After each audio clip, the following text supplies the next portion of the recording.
விஜய் வீட்டில் சந்தோஷமாக காவேரி வந்து சாப்பிட்டுட்டு அதே மாதிரி எல்லாக்கிட்டையும் பேசிட்டு கலகலன்னு சிரிச்சுட்டு அதே மாதிரி வந்து அங்கே இருக்க பொருளெல்லாம் பார்த்துட்டு ஒரே வந்து யோசனையாக வந்து காவேரி வந்து கிளம்புறாங்க. அடுத்த குழந்தை வந்து மனசு விட்டு பிரிய முடியாமல் காவேரி வந்து தடுமாற்றம் அடைகிறாங்க. விஜய் பார்த்தோன்னே ஒரு மாதிரி இருக்குது காவேரிக்கு. அடுத்து வந்து அவங்க அம்மாவும் வந்து காவேரியும் கிளம்பி போகிறாங்க. இங்கே வந்து சந்தோஷம் தாங்க முடியல நம்ம விஜய்க்கு. காவேரி வந்தால் இங்கே ரொம்ப சந்தோஷமாக இருந்தேன், எனக்கு இது போதும் தாத்தா அப்படின்னு சொல்லிட்டு சந்தோஷப்பட்டுட்டு இருக்காரு. இங்கே வந்து இதெல்லாம் நல்லதுக்கே இல்லை, காவேரி வந்துட்டாளா இதுக்கப்புறம் பிரச்சனையும் கூடவே வரும் அப்படின்னு சொல்லிட்டு சித்தப்பா யோசிச்சுட்டு இருக்காரு. இங்கே வந்து என்ன பண்ணுறாங்க, காவேரி அமைதியாக வந்துகிட்டே இருக்காங்க. அதை பார்த்து வந்து சாரதா வந்து என்னடி என்ன ஆச்சுடி, போகும்போது வந்து நல்லா தானே வந்த, இப்போ வரும்போது என்ன ஆச்சு, ஏன்டா வந்தோன்னு ஆயிடுச்சா அப்படின்னோடனே அதெல்லாம் ஒன்றும் இல்லைம்மா, அங்கே குழந்தை வந்து காவேரி வந்து நிறைய பொருட்கள்லாம் காட்டினா, சாரியெல்லாம் காட்டினா, அதெல்லாம் பார்க்கும்போது எனக்கு ஏற்கனவே பார்த்த மாதிரியே இருக்குமா, அது மட்டும் கிடையாதுமா, அங்கே இருக்க மனுஷங்களும் அப்படி தான்மா இருக்குங்க, எனக்கு பார்த்த மாதிரியே இருக்குது, ஏமா எனக்கு அப்படிலாம் தோணுது அப்படின்னு சொல்லி சொன்னோன்னே இது நல்ல மாற்றம் தான், இவளுக்கு கொஞ்சம் கொஞ்சமாக ஞாபகம் வர ஆரம்பிச்சிச்சு, சீக்கிரமாகவே எல்லா ஞாபகமும் வந்துடும், அதுக்கப்புறம் மாப்பிள்ளை கூட சேர்ந்து வாழ்ந்துருவா, இது போதும் எனக்கு அப்படின்னு சொல்லிட்டு நிம்மதி அடைகிறாங்க. சரிடி, அது ஏதாவது இருக்கும்டி, ஒன்றும் பிரச்சனை இல்லை, ஒரு சிலருக்கு அப்படி தானே இருக்கும், உனக்கு அப்படிலாம் இருக்க வாய்ப்பு இல்லைடி, இல்லைம்மா எனக்கு அப்படி தான்மா இருந்ததுன்னு சொன்னால் சரி சரி என்னென்னு பார்க்கலாம் விடு அப்படின்னு சொல்லி சொல்கிறாங்க.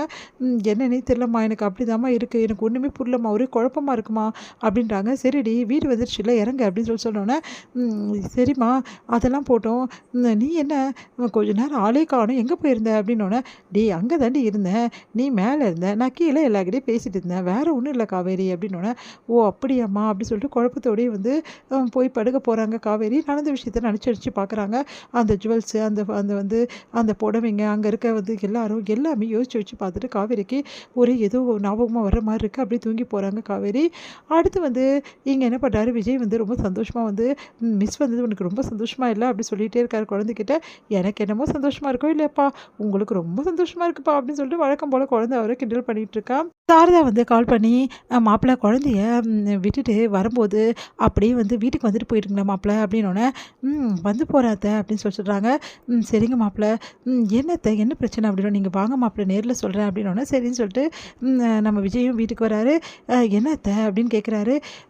இல்லை மாப்பிள்ளை, இந்த காவேரி இதெல்லாம் என்ன சொல்லிட்டு இருந்தா தெரியுமா, வந்ததுலேருந்தே புலம்பிகிட்டே இருக்கா, எனக்கு ஒரு மாதிரி இருக்குது, ஒரே குழப்பமாக இருக்குன்னு சொல்லிட்டு, இது நல்ல விஷயம் தானே மாப்பிள்ளை அப்படின்னோடனே ஆமாம் அத்தை ரொம்ப ரொம்ப நல்ல விஷயம், காவேரி யோசிச்சுட்டு அப்படியே ஞாபகம் வந்துட்டா நம்மளுக்கு பிரச்சனையே கிடையாது அப்படின்னு சொல்லிட்டு இருக்காங்க.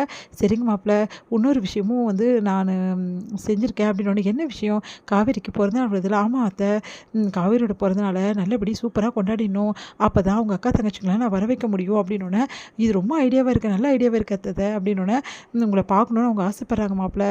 சரி அத்தை, காவேரியோட பிறந்தநாளை எப்படி கொண்டாடணுமோ அவ்வளோ சூப்பராக கொண்டாடிடலாம், அதுக்கான ஏற்பாடு எல்லாமே நான் பண்ணிடுறேன் அப்படின்னோடனே மாப்பிள்ளை அவள் ஏதோ கோச்சிக்க போகிறா நீங்கள் பண்ணதால், அவளுக்கு தெரிஞ்சதுன்னு அத்தை, அதுக்கப்புறம் பார்த்துக்கலாம், இன்னையிலேருந்து நான் அவளோட பர்த்டேக்கு என்னென்ன பண்ணணும் ஏது பண்ணணும் எல்லாத்தையும் நான் அரேஞ்ச் பண்ண போகிறேன் அத்தை அப்படி சொல்லிட்டு போகிறாரு.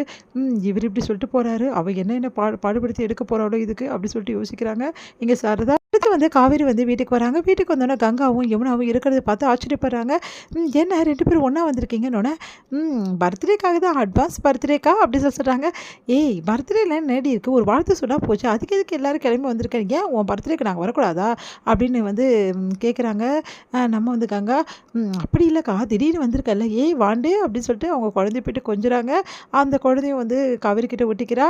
அடுத்து வந்து சரி சரி பர்த்டே சூப்பராக செலிப்ரேஷன் பண்ணது நாங்கள்லாம் வந்திருக்கோம், இந்த பர்த்டே ரொம்ப நல்லா பண்ணுமா அப்படின்னோடனே பண்ணிடலாண்டி அப்படின்றாங்க.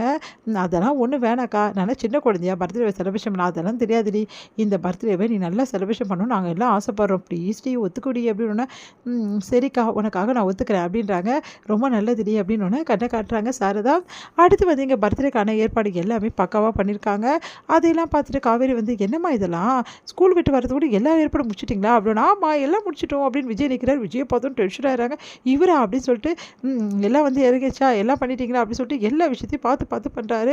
இதெல்லாம் பார்த்து காவேரிக்கு ஒன்றும் புரியும், என்னமோ இதெல்லாம் இவர் இதுக்கு இங்கே வந்தார், அதுவும் பர்த்டே பார்ட்டி கூப்பிட்டு இருந்தால் கூட பரவாயில்ல, அதுக்கு முன்னாடி வந்து எல்லா ஏற்பாடும் பண்ணுறாரு அப்படின்னு டென்ஷனாக வராங்க.